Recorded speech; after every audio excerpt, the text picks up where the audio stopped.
Status tersangka terhadap Nur Hayati yang melapor kasus korupsi dana desa di Cirebon, Jawa Barat tidak akan dilanjutkan.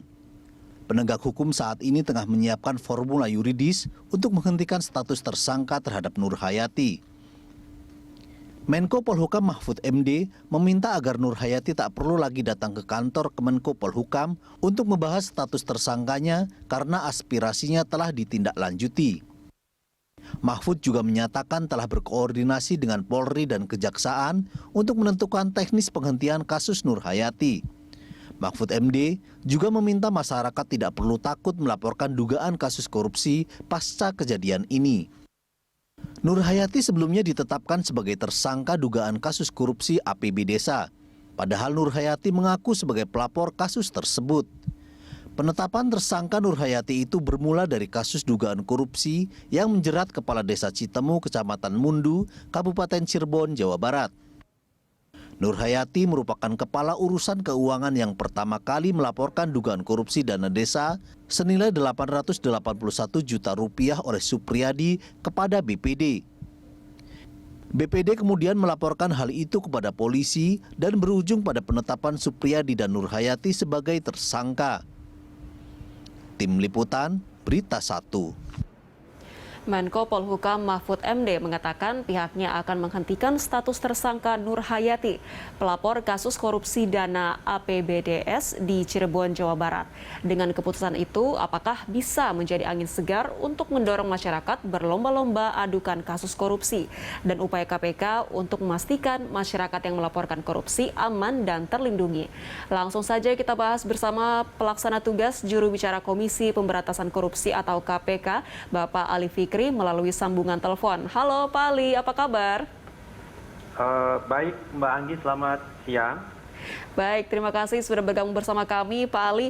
Pak Ali, ini bagaimana tanggapan KPK terkait pembatalan status tersangka dari Nur Hayati?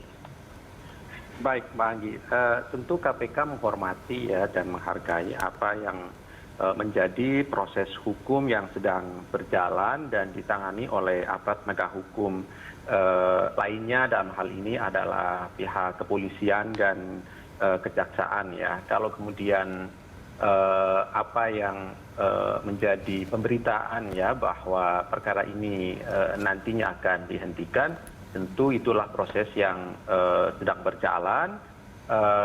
Tentu KPK hanya ingin berbicara bahwa sesuai dengan kewenangan di Undang-Undang KPK, tentu di sana ada fungsi koordinasi dan supervisi ya Mbak Anggi yang bisa dilakukan oleh KPK.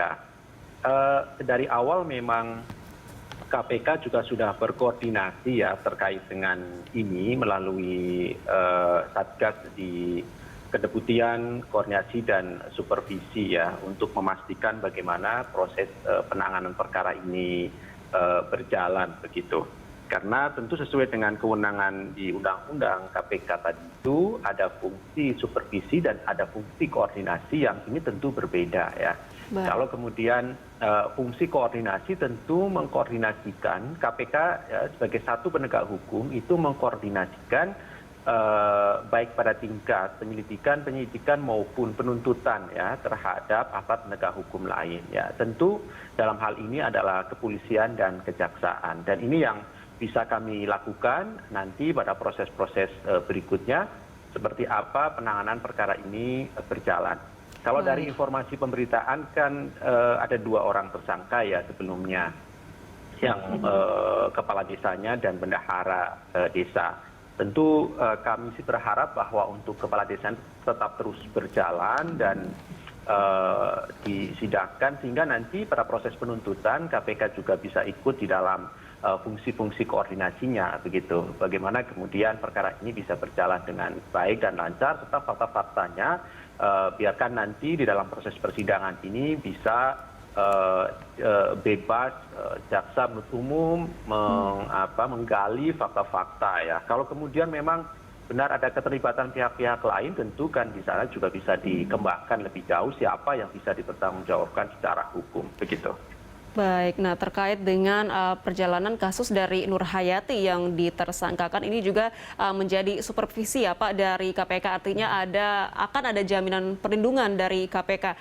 Nah saat ini kita sudah tergabung bersama dengan Bapak Zainal Arifin Mokhtar selaku peneliti senior Pukat UGM. Pak Zainal, halo, selamat bergabung di Lunch Talk Pak. Halo, selamat siang. Baik, Pak Zainal, ini kalau kita lihat perjalanan kasus dari Nur Hayati yang melaporkan kasus korupsi, namun malah dijadikan tersangka. Bagaimana Pak Anda melihatnya? Saya kira memang ada yang tidak berjalan dengan baik ya. Misalnya memosisikan dia sebagai pelapor, sebagai apa dia itu menurut saya tidak dikerjakan dengan baik. Belum lagi kalau kita bicara soal paradigma sebenarnya yang juga ada dalam surat edaran Kapolri seingat saya dulu, itu adalah mengedepankan kasus korupsinya dibanding mengedepankan yang lainnya. Plus pada saat yang sama kita sudah punya pola-pola pemikiran bahwa harus dikedepankan pemberantasan korupsinya sehingga orang yang mau ikut serta membongkar kasus korupsi itu harusnya mendapatkan perlindungan ya atau mendapatkan keringanan, misalnya dia ikut menjadi pelaku gitu. Yeah. Jadi artinya sebenarnya paradigma dalam peraturan kita itu sudah cukup sebenarnya untuk menguatkan dan melindungi orang yang seperti Nur Hayati ya, harusnya. Nah, tapi saya melihat bahwa ada konsepsi yang tidak berjalan dengan baik. Yeah. Seperti misalnya bagaimana polisi mengerjakan itu, bagaimana kejaksaan mengerjakan itu. Nah, tapi apapun itu, yang harus dilakukan sekarang adalah tindakan korektif. Tindakan korektif dalam artian melakukan perbaikan dan mendudukkan kembali. Tindakan korektif ini bagi bayangan saya tetap ada dua hal. Yang pertama adalah menyelesaikan kasus Nur Hayatinya. Dan saya dengar kemarin kan Pak Menko Polhukam sudah mengatakan ini akan berhenti kan, ini akan diselesaikan, ini tidak akan berlanjut, kata Pak Menko Polhukam. Kita tinggal tunggu bagaimana cara dan mekanismenya. Ya, tapi yang kedua saya ingin mengatakan bahwa tidak cukup kita bicara untuk kasuistik, untuk melindungi misalnya konsepsi orang seperti Nur Hayati yang kedepannya yang menurut saya harusnya dipikirkan juga. Bagaimana paradigma yang ada tadi itu dituangkan dalam peraturan yang lebih ketat atau surat edaran yang lebih ketat atau kemudian kebijakan yang lebih ketat untuk kemudian menghilangkan kemungkinan terjadinya Nur Hayati kedua, ketiga atau keempat gitu. Baik. Pak, ini kan artinya memang harus fokus ke kasus korupsinya, bukan malah ke pelapor. Nah, ini sebenarnya apa yang salah dengan sistem penegakan hukum kita? Kalau kita lihat di pemberitaan ini, Kapolres Cirebon Kota AKBP M. Faris Siregar mengatakan penetapan tersangka terhadap Nur Hayati sendiri berdasarkan petunjuk dari Jaksa Penuntut Umum. Nah, dari pernyataan ini, apakah ada kemungkinan intervensi dari pihak kejaksaan atas penyidikan kasus tersebut? Kalau dugaan atau apa kita kesampingkan ya. Saya nggak tahu tuh betulkah ada dugaan atau tidak. Apa kepentingannya bahwa itu ada ya mungkin saja. Bahwa itu tidak ada ya mungkin saja juga. Semuanya mungkin. Tetapi yang paling penting menurut saya harus ditangkap adalah paradigma awalnya yang tadi saya bilang. Sebenarnya paradigma awalnya dalam konsep pengaturan Indonesia itu lebih mengedepankan pada kasus korupsinya. Ya, sehingga yang namanya pelapor itu harus dilindungi, bahkan kalau dia termasuk menjadi pelaku itu kemudian dia akan mendapatkan perlindungan khusus ya. Nah, termasuk untuk kemudian hingga sampai bisa dianggap sebagai konsep justice kolaborator dan lain-lain sebagainya, bahkan ketika dia termasuk pelaku. Nah, dalam konsep Nur Hayati misalnya kan mudah sebenarnya kita memisahkan bahwa dia hanya orang yang menjadi pelaksana ya dari yang dipaksakan dari atas atau kemudian pemegang kunci kekuasaan sebenarnya yang memaksakan dari atas untuk kemudian dia hanya melaksanakan. Dan kalau kita bicara dengan konsep pidana pun sebenarnya perintah jabatan itu sebenarnya adalah salah satu alasan kan untuk kemudian menyampingkan kemungkinan dia dianggap sebagai pelaku korupsi, salah satu alasan. Nah, yang mengherankan saya bilang tadi, baik kepolisian maupun kejaksaan misalnya khususnya itu kemudian tidak melakukan paradigma dan konsepsi-konsepsi itu. Apa penyebabnya saya pun tidak tahu. Ya, mungkin ada baiknya proses yang saya bilang tadi ya, proses untuk mengembalikan kasus Nur Hayati pada tracknya itu sekaligus mengoreksi tindakan-tindakan yang keliru tadi. Jadi maksud saya dalam konteks kasus Nur Hayati, ya dia dikembalikan ke koridor sebenarnya, yang saya bilang tadi ada paradigmanya, lalu kemudian ada aturan hukumnya yang lebih perlindungan, plus pada saat yang sama itu kemudian menyelesaikan yang saya bilang tadi, apakah apa sebenarnya unsur yang terjadi sehingga kemudian aparat penegak hukum seakan memaksakan Nur Hayati menjadi tersangka. Nah, itu di level 1 saya pikir. Dan yang kemarin tadi sudah saya sampaikan juga, Pak Mahfud sendiri sudah menyampaikan kan. Nah, artinya level 1 ini menyelesaikan bukan sekedar kasus Nur Hayatinya, tapi kemudian menyelesaikan semua yang ada di Citaran itu, termasuk tadi yang soal kenapa APH memaksakan. Nah, tapi yang berikutnya menurut saya tidak kalah pentingnya, yaitu membangun aturan yang lebih strict ya, untuk tidak ada Nur Hayati kedua, Nur Hayati ketiga, dan seterusnya. Gitu, Mbak. Baik. Saya ke Pak Ali. Pak Ali, dengan adanya kasus Nur Hayati yang malah dijadikan tersangka setelah melaporkan kasus korupsi, ini apakah tidak akan membuat masyarakat takut untuk melaporkan dugaan tindakan korupsi?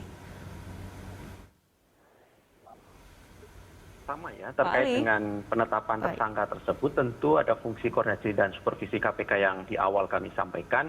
Ini yang tentu nanti kami akan dalami lebih lanjut ya. Apakah kemudian yang bersangkutan memang murni pelapor ataukah memang diduga juga turut terlibat di dalam tindak pidana korupsi tersebut ya.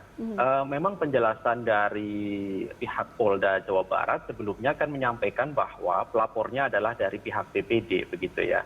Sekalipun informasi itu awalnya diperoleh dari tersangka ini begitu, sehingga memang perlu nanti diklirkan lebih jelas di dalam koordinasi KPK di berkas perkara dan administrasi proses penyidikannya begitu. Meskipun demikian tentu prinsipnya sebagai penegak hukum itu dipastikan, utamanya KPK ya, itu memberikan perlindungan hukum kepada para pelapor ya, Mbak. Undang-undang KPK sudah sangat jelas juga disebutkan di pasal 15 bahwa setiap pelapor itu dilindungi oleh undang-undang dan KPK lakukan ini ya.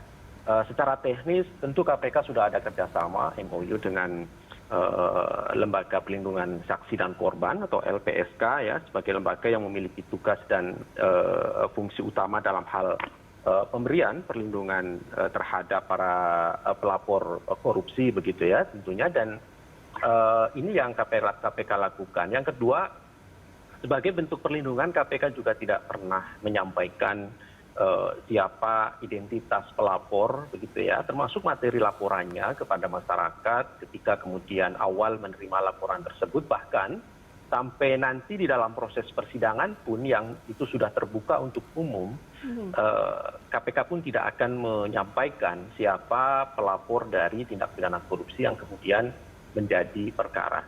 Artinya apa? Bahwa kami pastikan setiap pelapor tindak pidana korupsi itu dijamin dan dilindungi oleh undang-undang, dan itu menjadi kewajiban aparat penegak hukum, diantaranya adalah tentu KPK lakukan itu.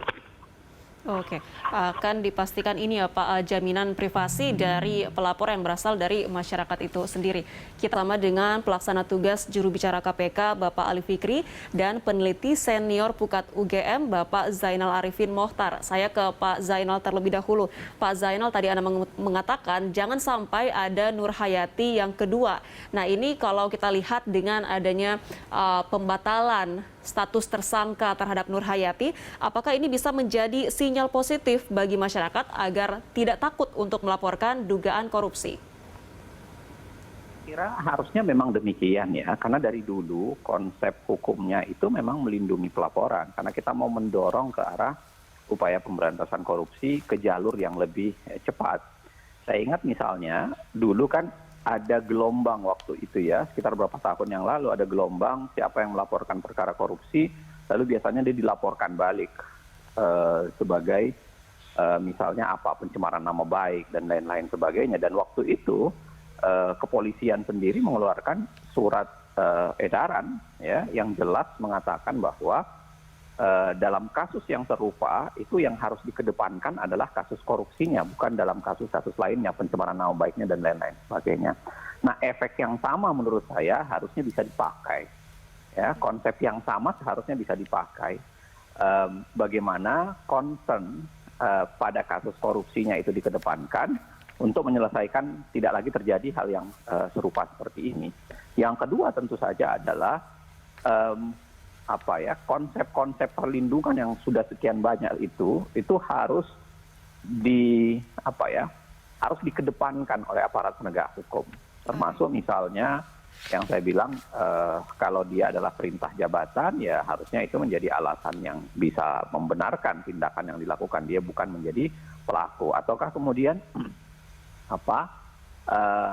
upaya pelaporan itu menjadi perlindungan-perlindungan yang seperti yang sudah kita sekian lama kita bicarakan. Artinya dari semua konsep perlindungan yang ada, dari semua paradigma yang ada, termasuk yang paradigma kita pinjam misalnya dari surat edaran Kapolri itu, harusnya bisa membuat orang tidak khawatir ya untuk melaporkan perkara korupsi. Kenapa? Kalau baik karena dia pelapor, dia kemudian tidak mudah dikriminalisasi dengan berbagai tuduhan pidana lain, plus pada saat yang sama kalau misalnya dia dipaksa untuk melakukan tindakan koruptif, lalu dia membongkar itu dan dia melaporkan itu, dia juga mendapatkan perlindungan yang memadai untuk itu. Dan harusnya itu mendorong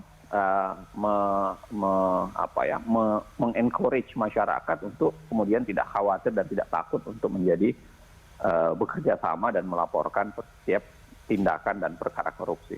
Baik, saya ke Pak Ali. Pak Ali, ini upaya apa atau apa yang perlu diperbaiki agar kasus serupa yaitu pelapor dugaan tindakan korupsi malah mendapat status tersangka? Ini bagaimana agar tidak terulang lagi? Yang pertama yang pasti bahwa aturan-aturan normatif bagaimana kemudian seperti yang disampaikan tadi oleh Bang Uceng ya, konsepsi mengenai perlindungan terhadap pelapor, dan saya kira secara normatif banyak sekali aturan-aturan yang terkait dengan ini ya, dari misalnya mengenai whistleblower system, kemudian tadi konsepsi justice kolaborator ya, kemudian saksi pelapor murni ya yang tidak terlibat di dalam satu tindak pidana korupsi begitu. Aturan-aturan normatif saya kira sudah cukup banyak dan ya tinggal bagaimana kemudian ketika seorang pelapor melaporkan pengetahuan ataupun data informasi yang ia miliki kepada penegak hukum, maka ada pelakuan-pelakuan khusus tentunya terhadap pelapor, sekalipun pelapor itu adalah bagian dari konstruksi perkara itu secara besarnya begitu ya. Kita ingat ya dulu di KPK ada cukup perkara yang rame saya kira isunya, dan mengenai kemudian isu whistleblower system ini menjadi diskusi yang menarik ya, ketika perkara yang di BI ya Pak Agus Condro misalnya, itu kan kemudian dia sebagai pelapor tetapi sekaligus juga turut serta di dalam satu konstruksi perkara yang kemudian ternyata ada peran-peran pelaku-pelaku lain begitu yang kemudian dibukanya begitu. Tapi memang pelapor yang bagian dari pelaku itu memang secara konsepsi hukum juga bisa ditetapkan sebagai tersangka, tetapi nanti perlakuan terhadap yang bersangkutan itu tentu ada perlakuan yang secara khusus. Artinya bahwa misalnya pada tingkat penuntutan ataupun putusan hakim tentu ada keringanan hukuman begitu ya. Kita tahu waktu itu Pak Agus Condro 1 tahun 6 bulan ya pidananya, tapi kemudian ada di beberapa perkara yang lain juga banyak ya yang menjadi saksi, pelapor, dan kemudian bagian dari konstruksi perkara itu mendapatkan keringanan hukum. Bahkan pelaku yang bukan menjadi pelapor pun kalau kemudian dia ditetapkan sebagai justice kolaborator mendapatkan keringanan-keringanan hukuman, baik di tingkat penuntutan maupun di tingkat persidangan oleh majelis hakim, begitu. Tetapi saya ingin berbicara lebih jauh terkait itu bahwa terkait dengan pelapor ini ya, Mbak Anggi. Ya. Kalau kita mengacu pada data di KPK ya, data di KPK, karena saya ingin berbicara bahwa ternyata kemudian harapan masyarakat terhadap pelaporan-pelaporan tindak pidana korupsi di KPK kami nilai cukup tinggi ya. Kalau kemudian data di tahun 2021 itu kan ada sekitar 4.040 laporan yang masuk ke KPK. Saya kira ini angka yang cukup tinggi ya, sekalipun seluruhnya tentu ada proses verifikasi dan telaahan ya. Artinya tidak semua bahwa ini adalah tindak pidana korupsi ya, gitu. Tetapi semangat bagaimana kemudian masyarakat berperan di dalam melaporkan dugaan tindak pidana korupsi ini yang kita harus junjung tinggi dan apresiasi, serta yang terpenting adalah memberikan jaminan perlindungan kepada para pelapor-pelapor ini, begitu. Baik, intinya memang sudah ada payung hukumnya Pak, tinggal bagaimana hal itu dijalankan sesuai dengan ketetapan hukum secara fair atau adil ya. Saya ke Pak Zainal. Pak Zainal, ini kita lihat sejauh ini sebagaimana atau seberapa baikkah perlindungan yang diberikan kepada saksi dan juga pelapor, baik itu untuk dugaan tindakan korupsi maupun pelanggaran hukum lainnya? Ya, saya kira sampai sekarang ya, kalau kita belajar dari berbagai kasus, termasuk kasus yang disebutkan Mas Ali tadi, dalam kasus Agus Condro dan lain-lain sebagainya, biasanya pelapor itu sudah mendapatkan perlindungan yang cukup, ya, paling tidak dari perkara itu. Tapi sebenarnya secara keseluruhan belum cukup juga. Kenapa? Karena biasanya konsepsi-konsepsi begini akan ramai ya ketika publik kemudian menyuarakannya menjadi sangat kencang. Jadi biasanya aparat penegak hukum menurut saya sampai sekarang itu tidak juga cukup kuat paradigmanya dan mengambil posisi yang cukup baik dalam perlindungan saksi, perlindungan pelapor.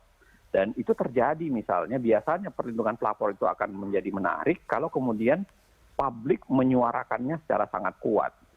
Saya yakin misalnya kalau kasus Nur Hayati ini tidak tampil di media sosial, lalu kemudian dia tidak membuat video pernyataannya yang kemudian menjadi viral karena ditonton oleh jutaan orang, boleh bisa jadi Nur Hayati tidak akan mendapatkan upaya perlindungan yang berarti. Karenanya menurut saya harusnya diselesaikan tuh ya. Jangan sampai perlindungan itu hanya tercipta ketika sudah ramai dibicarakan. Jangan sampai perlindungan itu dilakukan hanya ketika publik sudah menyuarakannya secara kencang. Artinya harus ada semacam prosedur tetap ya, dan prosedur yang tetap terhadap bagaimana mekanisme penanganan perkara seperti ini supaya aparat penegak hukum punya paradigma yang sama dan mekanisme yang sama ya. Jadi termasuk ketaatan yang sama untuk menggunakan aturan-aturan yang ada dalam perlindungan yang ada dalam konsepsi hukum kita. Dan yang tidak kalah pentingnya yang saya bilang tadi di level pertama dalam kasus Nur Hayati sendiri harus ditemukan kenapa kemudian aparat penegak hukum seakan-akan menunggu sampai viral dulu baru kemudian menyampaikan kehilafan atau permintaan maaf dari sebuah proses yang tidak terlalu berarti, dari sebuah proses yang tidak pas terhadap Nur Hayati. Gitu. Baik, ini saya ingin dengar tanggapan dari Pak Ali. Pak Ali, bagaimana Anda menanggapi dari opini yang beredar juga di masyarakat bahwa aparat atau penegak hukum itu baru akan menindaki kasus ini ketika sudah terblow up atau viral di media sosial? Ya, saya kira kembali lagi tadi ya, bagaimana kemudian dari awal sejak kemudian pelapor atau masyarakat yang melaporkan dugaan tindak pidana korupsi kepada aparat penegak hukum, baik itu KPK, kemudian kejaksaan ataupun kepolisian, tentu dari situlah dimulai bagaimana kemudian peran aktif dari penegak hukum itu sendiri untuk menggali informasi lebih jauh kepada pelapor dan kemudian sekaligus memberikan perlindungan terhadap yang bersangkutan ya, baik perlindungan secara fisik ataupun perlindungan lainnya ya, hak-hak dia yang kemungkinan bisa terganggu ketika nanti kemudian apa yang ia laporkan ada pihak-pihak yang merasa dirugikan misalnya begitu. Kemudian disitulah peran juga yang lebih penting menurut hemat kami adalah bagaimana kemudian berkoordinasi dengan LPSK gitu ya. Karena saya yakin selain KPK, aparat penegak hukum lain pun ada kerjasama ya dengan LPSK sebagai lembaga yang berwenang tadi memberikan perlindungan terhadap korban maupun saksi-saksi ya, tidak kecuali saya kira saksi-saksi tindak pidana korupsi begitu. Nah, kerjasama sinergi dengan aparat penegak hukum dan termasuk lembaga supporting dalam hal perlindungan seperti LPSK ini yang perlu kemudian dikuatkan dan dikoordinasikan kembali ya, bagaimana ke depan ketika kemudian penanganan perkara tindak pidana korupsi yang diawali dengan laporan masyarakat, maka sudah dimulailah di sana perlindungan itu dilakukan sehingga dipastikan bahwa proses penanganan perkara ke depannya itu akan sesuai dengan aturan-aturan normatif bagaimana perlindungan terhadap pelapor dan kemudian pada gilirannya ketika kemudian proses itu dilakukan baik itu pengumpulan bahan keterangan di proses penyelidikan maupun di proses penyidikan, maka akan menemukan orang-orang yang benar-benar bisa dipertanggungjawabkan secara hukum begitu. Baik, tentu kita berharap akan ada tindakan nyata ya Pak terhadap perbaikan upaya perlindungan bagi saksi dan juga pelapor kasus korupsi. Terima kasih Pak Ali dan juga Pak Zainal sudah berbagi informasi bersama kami. Sehat selalu. Ya pemirsa, simak informasi menarik lainnya, tetaplah di Lunch.